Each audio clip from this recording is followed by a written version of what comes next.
Chào bạn, cô hội viên, hy vọng mình nói về chủ đề là Xuân Thu Chiến Quốc và Tam Quốc. Lý do là vì người Việt Nam chủ yếu xem qua chuyện mà thực tế lịch sử sẽ khác nhau. Mình có đặc biệt đăng post hỏi hội viên nên nói về nhân vật nào. Nhờ những câu góp ý của họ, mình ghi ra một mạch lạc.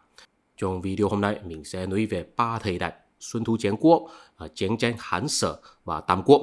Trong đó mình sẽ không chuyên môn giới thiệu một nhân vật nào, nhưng mà mình sẽ nhắc tới nhiều nhân vật và lấy họ để giải thích mạch lạc của lịch sử Trung Quốc.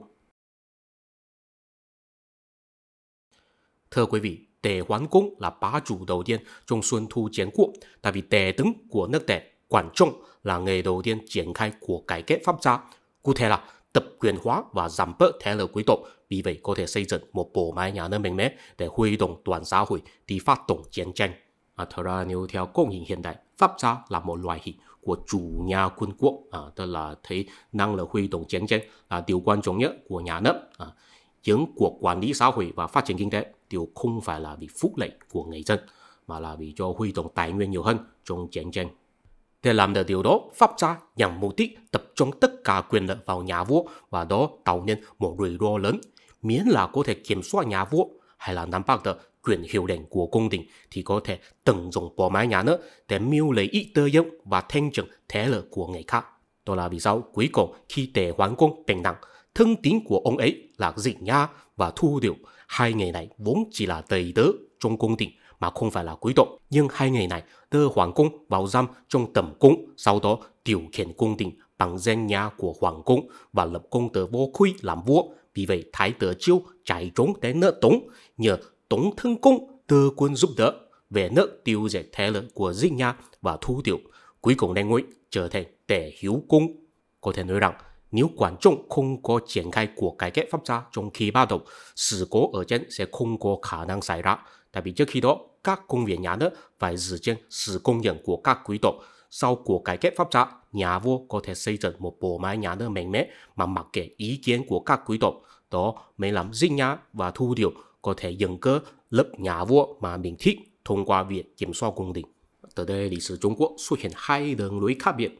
Một là đường lối quân quốc, cụ thể là cứ tập quyền hóa vào nhà vua, xây dựng bộ máy nhà nước mạnh mẽ. Hai là đường lối phong kiến, cụ thể là duy trì thể chế đẳng cấp quý tộc mà không tập quyền hóa vào nhà vua.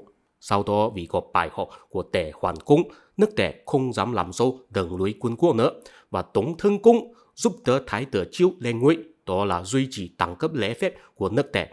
Tuy bản thân nước Tống là một nước nhỏ, nhưng Tống Thân Công cũng được người ta công nhận là minh chủ của các chư hầu quốc, và ông ấy cũng muốn thúc đẩy đường lối phong kiến, tại vì đó có thể bảo tồn các nước nhỏ như nước Tống. Nhưng mà sau đó làm không nổi, tại vì khi đó nước Sở bắt đầu bành trướng đến Trung Nguyên.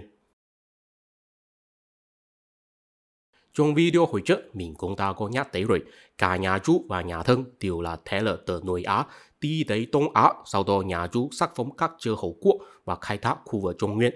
Nước Sở cũng là thế lực bắt nguồn từ Nội Á, nhưng trong quá trình chinh phục Đông Á, nước Sở không có tham dự thể chế phong kiến của Trung Nguyên nhiều lắm. Đó là vì sao có một nhà vua nước Sở từng có nói rằng tao là man di, không chấp nhận tước hiệu của Trung Quốc. Vì vậy, nhà vua nước Sở tự xưng mình là Vương mà không phải là Cung. Trong thể chế Trung Nguyên chỉ có thiên tử nhà Chu mới có thể xưng Vương. Tất nhiên sau đó vì không có ai tôn trọng Chu thiên tử nữa, cho nên mỗi nhà vua đều tự xưng Vương. Khi nước Sở bành trướng đến Trung Nguyên, Tống Thân Công liên hợp các chư hầu quốc chống cự nước Sở. Có một câu chuyện thú vị xảy ra. Trong trận đến Hoàng Thủy, khi Tống Thân Công bại trận xong, còn quân Sở vẫn chưa sang sống hết, có người khuyên Tống Thân Công dừng cơ攻kích quân Sở, nhưng ông ấy từ chối, kiên trì làm theo lễ phép cũ lạ, chở toàn quân đối thủ qua sông hết rồi mới chính thức giao chiến. Kết quả là ông ấy bị đánh bại. Có một điều chớ chiêu là tuy nước Sở gián đoạn đường lối phong kiến của Tống Thân Công, nhưng bản thân nước Sở cũng là làm theo đường lối phong kiến, chỉ là không phải là phong kiến kiểu Trung Nguyên. Nước Sở thực ra là một nhà nước hai nguyên, những quý tộc lớn là gia tộc từ Nội Á di cư đến Đông Á, nhưng ở dưới cũng có nhiều quý tộc nhỏ là hấp thu từ thủ lĩnh Bộ Lạc của phương Nam Trung Quốc. Nói thân ra là một kết hợp của người chinh phục Nội Á và Bộ Lạc Bắc Việt. Đó là giống như nước Anh trong thời đại phong kiến, quý tộc lớn là những người chinh phục Norman, quý tộc nhỏ là người German và người Celtic ở bản địa.